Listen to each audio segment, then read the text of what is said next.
Personal dashboard এ click করে আপনারা কিভাবে ইনভাইট করবেন আপনাদের ফেসবুকে বন্ধুদের।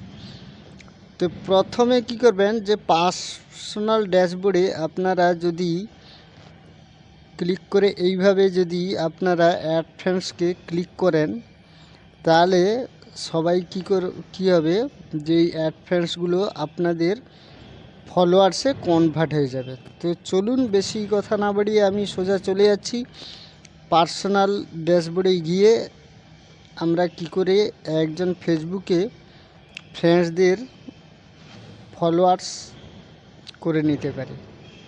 তা আমাদের ফলোয়ার্স যখন কমে যায় আমরা এইসব করলে ফলোয়ার্স বেড়ে যাবে। তো প্রথমে আমরা কি করব, প্রথমে জাস্ট আমাদের যে ফেসবুক আছে ওই ফেসবুকটা আমরা ওপেন করে নেব।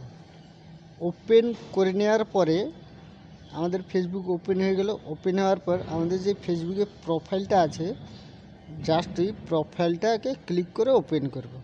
তো আমি আমার প্রোফাইলটাকে ক্লিক করছি, ক্লিক করে ওপেন হয়ে গেল। ওপেন হয়ে যাওয়ার পর আমার প্রোফাইলে এখানে ওপেন হয়ে গেছে। ওপেন হয়ে যাওয়ার পরে নিচে যে পার্সোনাল ড্যাশবোর্ড আছে জাস্ট কি করব, পার্সোনাল ড্যাশবোর্ডের উপর ক্লিক করে দেব। ক্লিক করে দেওয়ার পরে এখানে যে কন্টেন্ট মনিটাইজেশন, এঙ্গেজমেন্ট মনিটাইজেশন আছে জাস্ট আমরা কি করব, এঙ্গেজমেন্টের উপর ক্লিক করে দেব। ক্লিক করে দেওয়ার পর এমন একটি অপশান আসবে। অপশান আসার পর এখানে দেখুন লেখা আছে people to invite, grow your following. ঠিক আছে, জাস্ট আমরা কি করব, এখানে আর একটা ক্লিক করে দেব।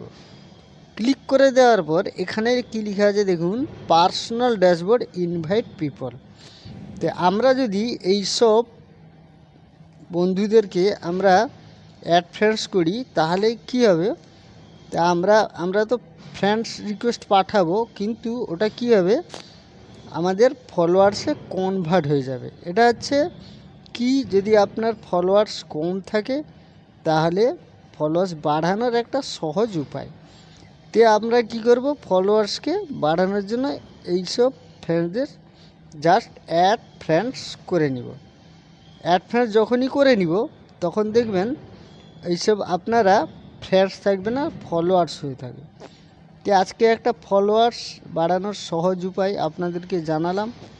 আপনারা যদি ফলোয়ার্স যাদের কম আছে বাড়াতে চান এইভাবে বাড়াতে পারেন।